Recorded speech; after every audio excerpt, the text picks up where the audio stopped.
اور اب آپ ناراض کس بات پر ہوئے ہیں کہ میں نے کہا کہ ہم لشکر نہیں بنائیں گے. آپ قبیلوں سے کہہ رہے ہیں جگہ جگہ پر کہ تم لشکر بناؤ اور لڑو.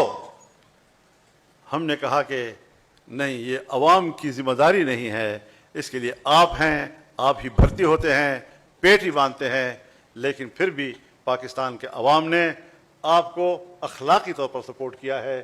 آپ عوام کو جنگ میں جھونکنا چاہتے ہیں.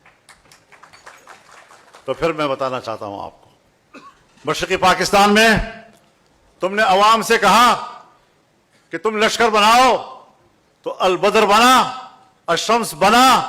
اس نے پاکستانی فوج کے شانہ بشانہ لڑائی لڑی.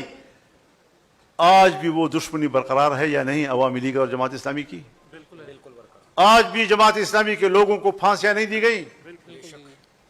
تو تم ہماری قوم کو اور عام آدمی کو اس طرح کے دشمنی میں الجھانا چاہتے ہو؟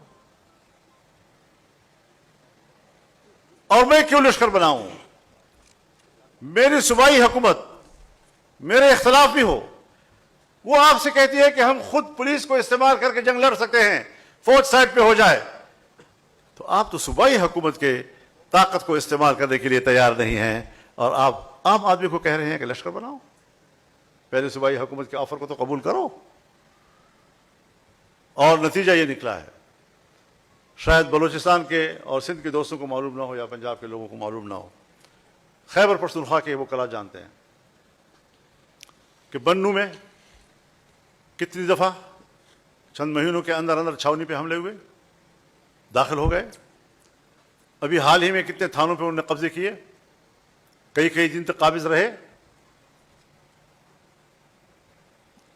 اور بالآخر پولیس نے اعلان کر دیا کہ اب ہم آپریشن میں فوج کے ساتھ نہیں لڑیں گے، ہم خود لڑیں گے، اپنے افسروں کا حکم نہیں مانیں گے. لہذا چین آف کمانڈ ٹوٹ چکا ہے، اور میرے بنو کا سپاہی اپنے ڈی پی او کا حکم نہیں مانتا، اپنے ڈی آئی جی کا حکم نہیں مانتا، اپنے آئی جی پی کا حکم نہیں مانتا. اس کے بعد لکی مروت وہاں کے پولیس نے باضابطہ اعلان کر دیا کہ ہم اپنی کمیٹی بنائیں گے، ہم اپنے طور پر لڑیں گے، ہم کوئی فوج کا سہارا لینے کے لیے تیار نہیں، نہ ان کے شانہ بشانہ لڑنے کو تیار ہیں. اور وہ نہ ڈی پی او کی مانتے ہیں، نہ ڈی آئی جی کی مانتے ہیں، نہ آئی جی کی مانتے ہیں. اور ابھی 4 دن ہوئے ہیں ٹانک میں پولیس ایک مسجد میں جمع ہوئی، ڈی پی او کو بھی ساتھ لائے، اور سب نے قرآن کریم پر ہاتھ رکھا کہ ہم فوج کے شانہ بشانہ نہیں لڑیں گے، اور اگر ہمارا سپاہی شہید ہوا تو کسی فوجی کو اپنے جنازے میں شریک ہونے کی اجازت بھی نہیں دیں گے. یہاں تک حالات پہنچ گئے ہیں. اب کیا رہ گیا؟ ڈیرہ اسماعیل خان رہ گیا، کرک رہ گیا، پھر کوہاٹ رہ گیا. اب اس حالت تک ملک کو کس نے پہنچایا ہے؟ یہ فضل الرحمان نے پہنچایا ہے. تمہارے اپنے فورسز تم پر اعتماد نہیں کر رہے، تمہاری پالیسی سے مایوس ہو چکے ہیں. تو کبھی اپنے گریبان میں بھی جھانکو نا.